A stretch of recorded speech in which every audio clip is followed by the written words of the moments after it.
The effect of plasmid copy number. One of the factors that can influence the expression of cloned gene is the availability of ribosomes in the cytoplasm. But this is not the problem because ribosomes, they are abundant in the cytoplasm, and they may be up to 15,000 ribosomes per cell, and they may represent up to quarter the dry mass of the cell. So another factor then that may be important is the availability of the messenger RNA transcripts. Because the number of ribosomes as compared to a particular messenger RNA transcript, it is comparatively high. So the availability of such messenger RNA transcripts, they can also determine the level of expression of the cloned gene. And the level of transcripts we can control further by increasing the dosage of the gene. That is, we can increase the copies of the gene within the cell so that we can get high level of messenger RNA. And in turn, it can be determined by cloning the target gene into plasmid that is having high copy number. That is, more copies of plasmids per cell. And in previous discussion or lectures, now we have the idea that there are different plasmids that can be used and have high copy number. And one of the example is artificially constructed PBR322 plasmid.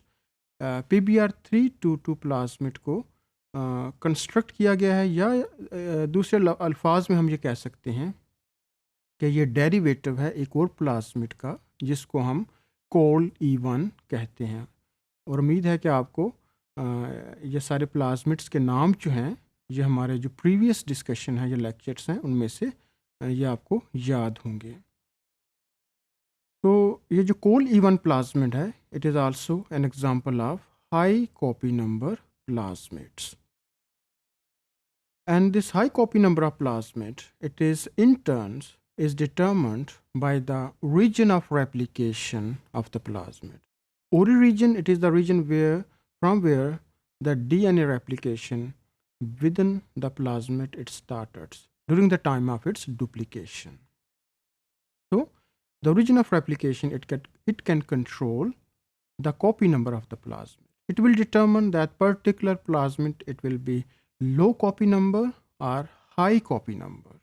And here two negative regulators, they can determine the copy number. And these two negatively regulated components are one of them, it is RNA molecule, which is synthesized by region of replication, and it is having the size of around 108 base pairs, and it is called as the RNA1. So it is one of the negatively regulated component. Another component, it is a repressor protein which is called as the ROP or ROP protein. So these two negative regulator components, they can determine the copy number of the plasmid by controlling the interaction of another RNA with the origin of replication. And this example of another RNA, it is RNA2. This RNA2, it is also synthesized by a region of the DNA within the origin of replications. Or in other words, we can say that the same region that synthesized RNA1, it is also synthesized RNA2.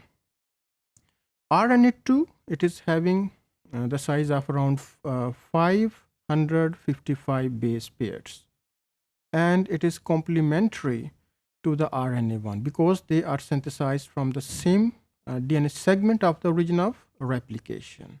So they are complementary with each other, but the strand for this synthesis, it is different.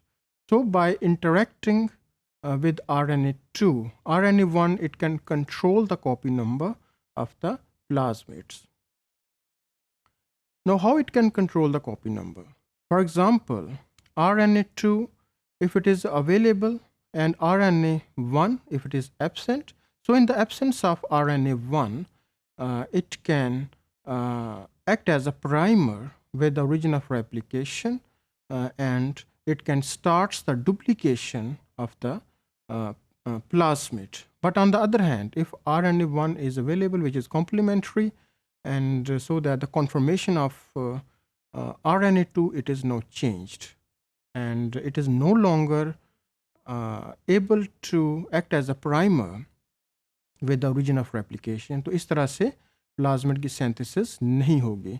और इसके साथ साथ अगर repressor protein भी है जिसको हम ROP protein कहते हैं, तो ये जो RNA1 है उसके इनहिबिटरी एक्शन को ये ज़्यादा एक्टिवेट करती है. तो इस तरह से RNA1 और ROP प्रोटीन जो हैं after interacting with RNA2 molecule, it can control the copy number of the plasmids.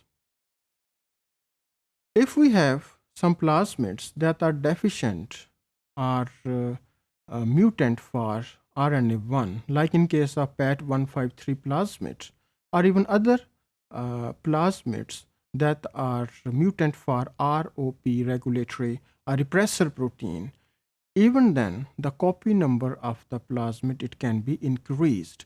So by using the bacterial strain or the host strains that are deficient for RNA1 or regulatory protein like ROP protein, the copy number of the plasmid, it can be increased. लेकिन इसके साथ साथ हमें ये भी ज़हन में रखना चाहिए कि जो कॉपी नंबर है पर सेल, ये जो होस्ट की जेनेटिक्स है वो भी कंट्रोल करती है.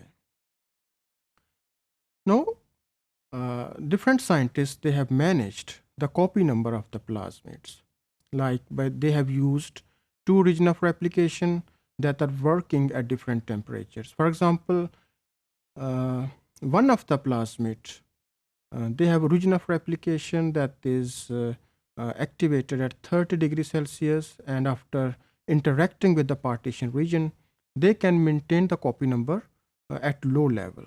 When growing at low temperature, that is around 30 degrees Celsius. On the other hand, the other region of replication, it is activated at 36 degrees Celsius, so that the region of replication, now it is activated and it is having high copy number. So by managing the temperature, by using two regions of replication, some workers have managed the copy number of the plasmids. Under some circumstances, if mutations are there that can select the low copy number plasmids, then the high copy number plasmid, they may be phase out, and this problem can be tackled by subjecting the cells to antibiotics.